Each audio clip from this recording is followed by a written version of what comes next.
So today we're going to be speaking about a topic which is age-old but still represented and packaged with new terminology. This is known as chronobiology, the power of eating according to your circadian rhythm.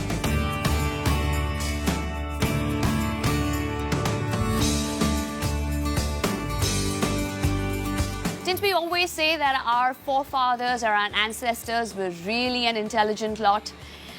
We were always told by them, eat breakfast like a king, lunch like a prince, and dinner like a pauper.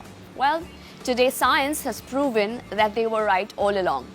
This is known as the power of chronobiology, okay? Eating according to your circadian rhythm.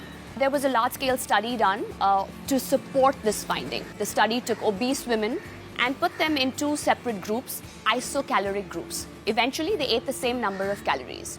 The first group was the king, prince, pauper, which means breakfast like a king, lunch like a prince, and dinner like a pauper, 700 calories, 500 and 200. Versus the other one was the reverse, 200 calories for breakfast, 500 calories for lunch, and 700 calories for dinner.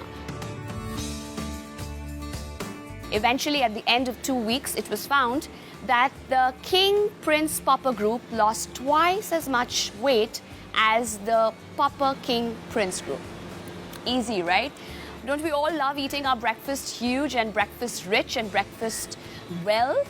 There was another study which evaluated how our body digests food or the thermic effect of food at 8 a.m. versus 8 p.m.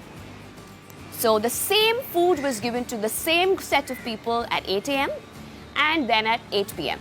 They were then put into chambers that measure their calorie burn, and it was found that if they were given a 400 calorie meal at 8 a.m., they burnt 300 off that 400, leaving very little to be stored as glycogen and therefore in excess being stored as fat.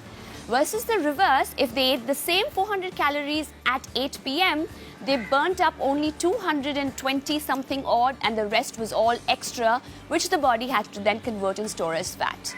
Interesting, isn't it? So, if you are on a time-restricted eating pattern, such as the intermittent which so many of us are following, I'm not against the plan. All I'm telling you is don't lose out on your calorie burn that happens at 8 a.m. So instead of skipping breakfast and having your first meal at 12 noon or 1, skip dinner and eat your breakfast so that you're making the most of your body's metabolic rate, using the burn, getting the effects, and in effect burning more, storing less. Good luck.